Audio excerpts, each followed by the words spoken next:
Reka nongere nkusuhuze wowe uduteze amatwi kandi udahwema kudukurikirana gatanu kuri gatanu. Uyu ni wa mwanya w'amakuru. Uyu munsi tubazaniye amakuru agezweho uyu munsi, ariko tugiye kwibanda cyane ku bimera. Abantu benshi barwara indwara zitandukanye hirya no hino mu byaro bitandukanye, yewe no mu mijyi, ku migabane itandukanye, bitewe n'aho isi igeze. Ikirere cyacu kigenda cyangirika umunsi ku munsi. Uko umuntu avuka, ibyo arya, ibyo anywa byose, akenshi usanga akuramo uburwayi butandukanye. Ariko icyo tutazi nanone ni uko tutazi neza yuko indwara turwaye zose uko zaba zingana kose, izi zitandura ziterwa n'ibibazo cyangwa se uburyo tubayemo, uburyo isi iteye, akenshi imiti izivura iri impande yacu. Uyu munsi tugiye kuzana umuti witwa igicumucumu, tuvuge akamaro kawo n'uko ushobora kuwukoresha ukabasha gukira indwara zimwe na zimwe zitandukanye. Ndabashimiye, nje ugiye kubagezaho icyegeranyo, nitwa Ildefonse Habimana Rwanda, muhaye ikaze.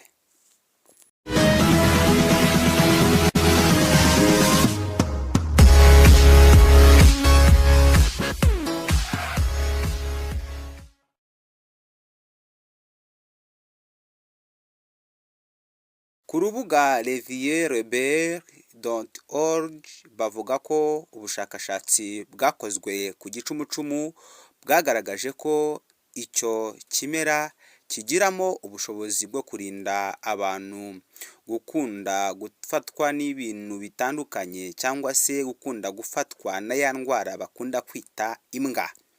Akenshi imbwa izwi kuba uhagaze ukumva amaguru arakuriye, kugenda bikakunanira, ukumva no guhagarara biranze, ukenda kwitura hasi. Rimwe na rimwe abakinnyi bari mu kibuga ujya kubona ukabona umukinnyi yituye hasi, bitewe n'uko imbwa ziba zamufashe. Burya iyo umuntu yikubise hasi cyangwa se yumva mu maguru bitameze neza, bikaya cyangwa se muscles. Rero igicumucumu ni umwe mu muti ushobora kuvura iyo ndwara igakira burundu. Kigiramo ubushobozi bwo kurinda ububyimbe. Igicumucumu gifite ubushobozi bwo gutuma isukari igabanyuka mu maraso no kurinda diyabete. Igicumucumu gifasha kandi mu kurwanya udukoko dutoya twa bagiteri dukunze gutera indwara zitandukanye. Igicumucumu kandi kigiramo ubushobozi bwo kurinda uruhu rw'umuntu gusaza imburagihe. Kandi nanone igicumucumu gifite ubushobozi bwo gukiza ibisebe no korohereza abakobwa cyangwa abadamu baribwa mu nda, cyane cyane mu gihe cy'imihango. Igicumucumu rero ni umuti ushobora kubafasha, kuko akenshi iyo ukiriye cyangwa se ukinyoye wakivuguse, ako kanya ububabare burakira ako kanya ukibyumva.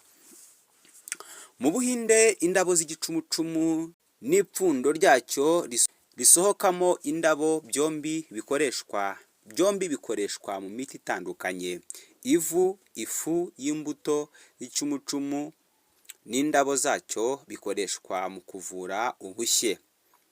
Bakabisiga aho umuntu yahiye, bigatuma umuntu akira byihuse. Ifu y'imbuto z'igicumucumu ivanze n'amavuta y'ubunyobwa bifasha mu kuvura ibisebe. Kubiza uduti tw'igicumucumu tuvanze n'ibibabi ndetse n'indabo zacyo bikoreshwa mu kuvura indwara ikunze gufata abana b'impinja, ariko rimwe na rimwe igafata n'abakuze. Iyo ndwara bayita indwara ni Japanese.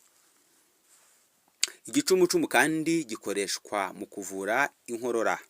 Ushobora kuba urwaye inkorora itandukanye, ako kanya ugafata amababi y'igicumucumu ukayahekenya cyangwa se ukayavutavuta ukanywa, ako kanya inkorora itangira koroherwa. Ya nkorora iba yatewe n'inzoka bitewe n'ikirere, ako kanya rwose inkorora igenda iyonga buhoro buhoro. Mu zindi ndwara kivura harimo izifata mu myanya y'ubuhumekero, kigafasha abantu bakunze kubabara umutwe, kubabara mu ngingo, kubabara imikaya, kubabara umugongo ndetse no kubabara mu mbavu. Hari kandi abafata amababi y'igicumucumu yumye bakayacana kugira ngo umwotsi wayo ubafashe kumva baguwe neza cyane n'ubwonko bwabo bukore neza. Bivuze ko umwotsi uva mu mababi y'igicumucumu acanwe akenshi afasha ubwonko bw'umuntu gutuza neza.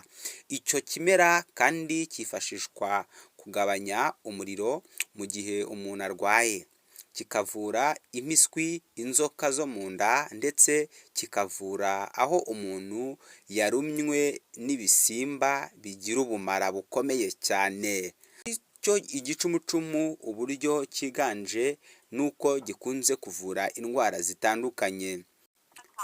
Ibyo bisimba bitandukanye igicumucumu gishobora kuba cyagufasha ugahita ukira ubukana bwacyo byihuse, harimo nk'ibitarangurirwa, sikoropiyo n'inzoka. Igicumucumu kandi kivugwaho kuba kigabanya umuvuduko w'amaraso, diyabete n'umusonga. Bamwe mu baturage bagiye bakoresha uyu muti akenshi batanga ubuhamya ko basanze ari umuti karemano Imana yiremeye, dore ko uvura indwara nyinshi. Mugendashyamba wo mu murenge wa Uwinkingi mu karere ka Nyamagabe ni umwe mu bavuga ko igicumucumu kivura umusonga. Yabihamije ku kiganiro yagiranye na Kigali Today. Agira ati kera abantu bakivuga ibyatsi bafataga amababi yacyo bakayavuguta, bakayasekura, bakayashyira ahababara, maze bakavuga ngo icumu rivura irindi, nuko umuntu akoroherwa bidatinze. Igicumucumu kandi ngo gishobora kwifashisha mu kuvura rubagimpande, ibisebe bya mburugu, indwara z'uruhu, indwara z'imihumekere, indwara zifata mu rwungano rw'inkari ndetse no mu kuvura typhoid. Murakoze cyane.